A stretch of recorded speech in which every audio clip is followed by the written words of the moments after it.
right, I'm sitting in the car waiting for my wife to get out of the store. This is how I get a lot of things done. Like, I only play Pokemon Go whenever my wife is going into the store or getting ready or changing, or we're getting ready to go somewhere, and I'm ready and I'm just waiting. And I'm max level. Well, not anymore. I'm like level 44 in Pokemon Go, with some pretty cool stuff because I only play when I'm waiting. But I thought I'd make a video. I haven't done it in a while.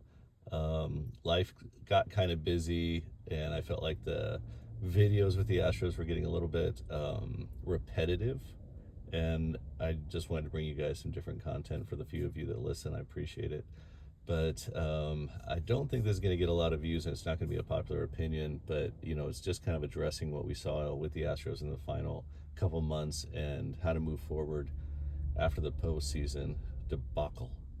But the Kikuchi trade worked out for what it was and exactly what we thought it was. Is a loaner this year. We were trying to extend and get into the ALCS again and set that record, and that'd be pretty awesome. And I commend Dana Brown and Jim Crane for, you know, overpaying for Hader, trying to make things happen, giving up too much for Kikuchi, trying to make things happen.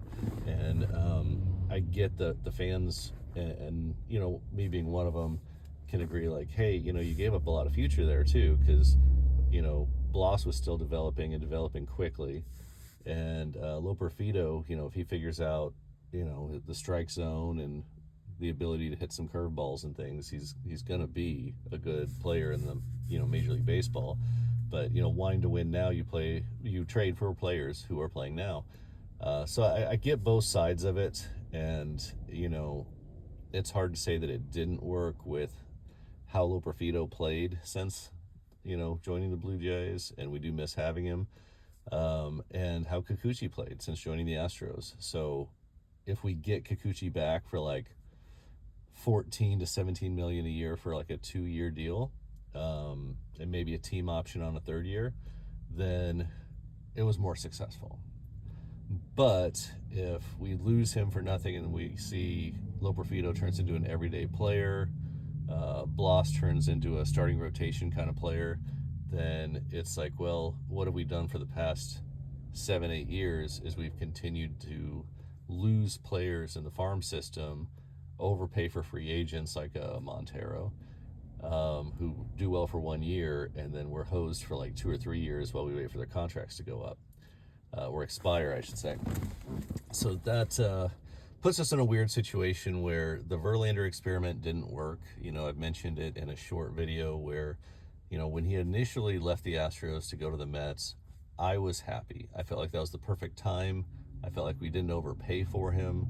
You know, I didn't want to pay him anything over like 25 million at that age. You could see a decline in his durability, and you saw that his first year with the Mets.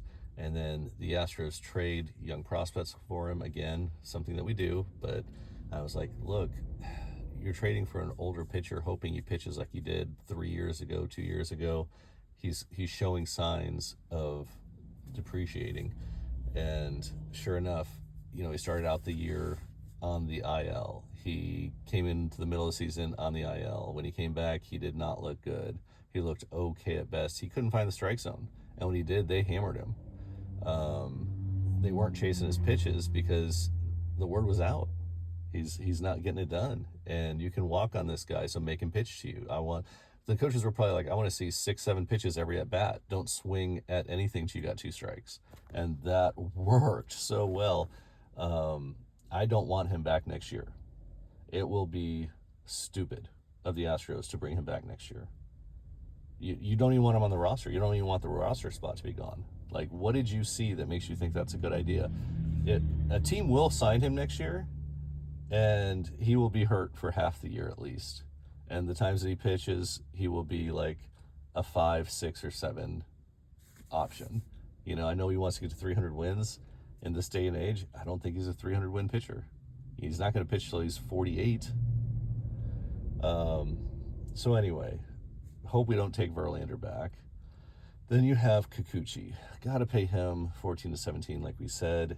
got to try to keep him around, but not at all costs. It's everyone at the right cost, and it's the expiring players like the Abreu's that, you're like, hey, at this age, baseball players just decline, and let somebody else take the gamble.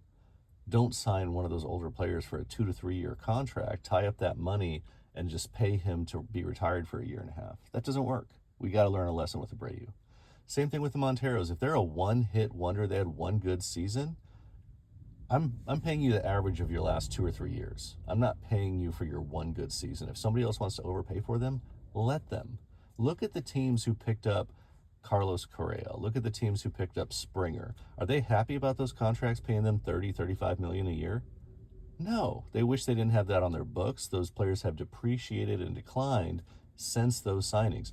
Great players, great guys, did great things here. I hope they retire Astros. Love them. But you can't pay those players that kind of money.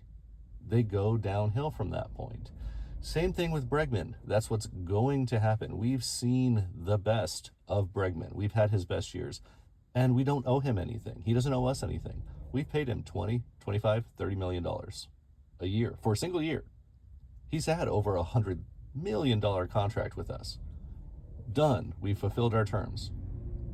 I think last season we overpaid for Bregman, who no-showed for the first 2 months of the season. Yes, he's a picky at bat, and he's going to bat 270 and hit like 25 home runs this year. Next year, what does he bat? 265, 262? What does he hit? 22, 23 home runs? Okay. I'm not paying $30 million a year for that. I don't care what position you play. I don't. We've got his best years. He's not getting better. He's declining. Look at his last 4 seasons. Look at 4 years ago, then 3 years ago, then 2 years ago, then last year. Is he getting better? No. He's getting off to slower and slower starts as well. He's a very picky at bat. He's right about the strike zone more often than the umpire. Not every time like he likes to think, but most of the time when he debates the umpire, he's actually right. I do like him as a player, and I like him for a price. Like if he was willing to come in and say, look, I'll do 5 years, 20 million a year, it'd be like, okay, let's do that. That's fine. But you can't pay him more than that. You can't tie up all those positions. And keep in mind, part of this, because a lot of you are like, oh, Alex Bregman. Part of this is you're going to lose a better player in Tucker because you're not going to be able to afford to have him because you have too many contracts going out beyond next season. And Kyle Tucker is a free agent after next season. In the long term, I'd rather have the left-handed bat who's also picky. We've traded away a lot of outfield, so we're not stacked at outfield anymore. That's where you trade off. You trade off the positions that you're stacked at. And we were stacked at outfield. Now we're not. McCormick is now a backup. Myers is defense and should be in the 9 hole, maybe the 8.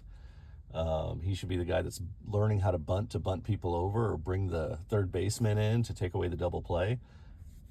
That's what he should be doing, is a solid contact, hit it in the outfield hitter right now. Stop striking out. Okay? Should be a pinch runner, should be a defensive guy in center field.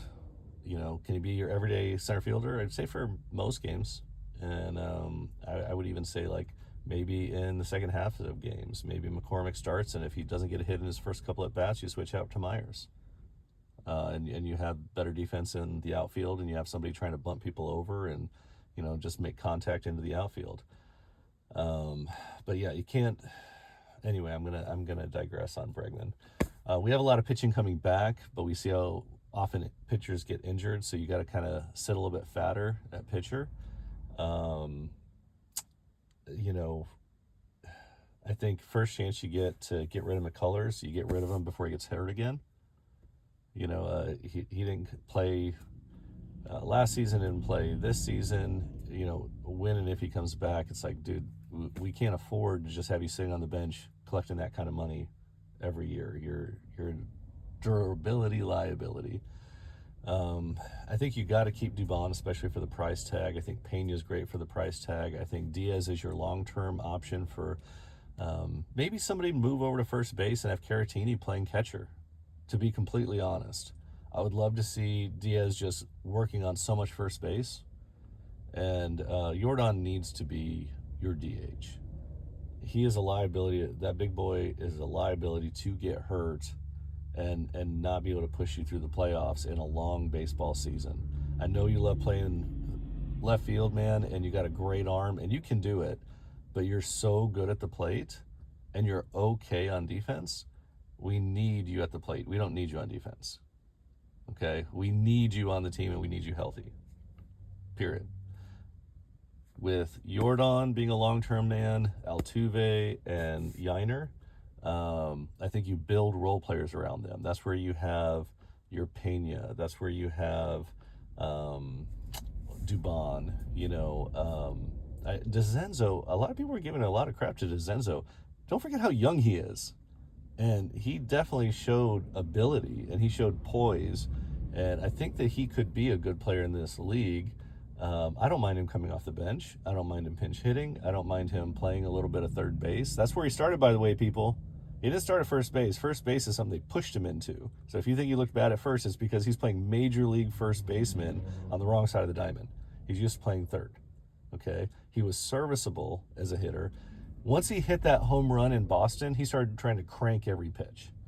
And I don't know if the coaches told him to cut it out or not, but they had to bench him for a little bit. They brought him back, and then all of a sudden he had a home run to left center field. I think it was in Minute Maid Park, to the deepest point in the outfield. The guy can slug.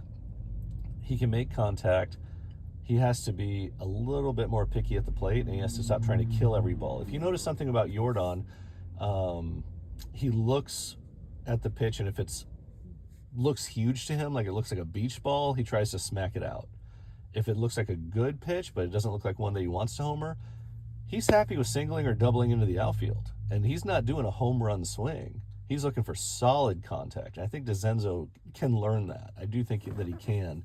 So we got to be patient with him. I think he can be a role player. A lot of people are seriously down on Singleton. I think that he has a place on this roster. I don't think he's a good pinch hitter, but I don't think that he is a bad at bat, if that makes sense. He works the count. The only two people on the team who work the count better than him are Bregman and Tucker. That's it. He will work the count. And yeah, he strikes out, but he has a good strike zone. He has a good idea of the strike zone. There's some pitches he can't hit for sure, but as a pitcher, you're going to have to nail that spot. He had a lot of 2-out singles and doubles with runners in scoring position this year for us. And he's kind of one of those hitters that you can tell early on in the game if he's going to be good or not. So if you start him and in the first 2 at-bats he's looking good, leave him in there. And if he's not, you can move things around. You can get creative. And I know that as the Astros, we like to just put the guys in there, leave them in there. That's not what the Tigers did. The Tigers whooped us. The Tigers drank our milkshake, gave us a wedgie, and took our lunch money. Okay? We have to actually start looking more situationally. Singleton should never be at bat if there's a left-handed pitcher. And Espada figured that out quickly, and he did it. And I think that's great. We do have some young guys in the minor leagues that I think will hopefully be able to showcase some in spring training. I hope that we continue to develop people around the horn, and I think that we have a good base, but I don't think that we can afford to overpay for players while we're still on the Abreu and Montero contracts. We even have some other guys that I won't mention that we're paying for. And we have some injured guys who we're paying big money for who are habitually injured. Hence why I don't want Verlander back at all. Not at any price. Anyway, I'm hoping to see that the Astros don't make big free agent acquisitions. I'm hoping to see that they make role player acquisitions. Look for those diamonds in the rough. Look for those Dubons. I know there's not a lot of Dubons out there. There's probably only one. But we can have those guys who can fill up those holes for us and make the team just play better. Can you name 3 or 4 Tigers right now? Skubal, take him away. Can you still name 3 or 4? Verling? Yeah. They don't have a star team. They have a lot of very good role players. They don't have a bunch of all-stars. You don't need a bunch of all-stars. And you can't have a 20 million, 25 million, 30 million guy at every position. That's a big roster. We got to have more of those good players who put the ball in play, who play smart, who play hard. those Dubons, those Peñas. And I know they don't grow on trees, but that's why you don't give away all your top prospects to get the aging players. And you know, we did lose a first and second round pick for 2 years for the 2017 cheating scandal that didn't go into the playoffs, by the way. Stopped in August. So was it July or August that they'd stopped doing that?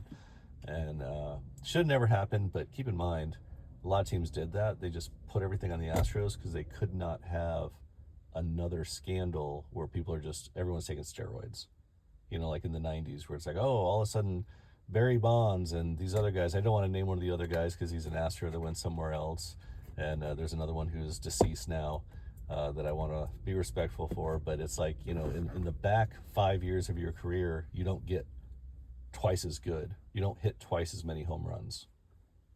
There's a reason for that. So we know that a steroid scandal that swept through baseball and gave it a black eye, they're like, well, we can't have a cheating scandal now where there's videos in the Yankees, the Red Sox, the Dodgers, all having different forms of cheating. Weren't trash cans, they were other ways of alerting things. Okay? Not saying that it was okay. It was bad, but it wasn't just the Astros. It was y'all's teams too. Nobody should have been doing it. It wasn't okay. It's not permissible. It wasn't just the Astros. But if the Astros took it on the cheek, then baseball doesn't look bad. Astros look bad. I know I didn't change anyone's minds, but Astros fans know what I mean.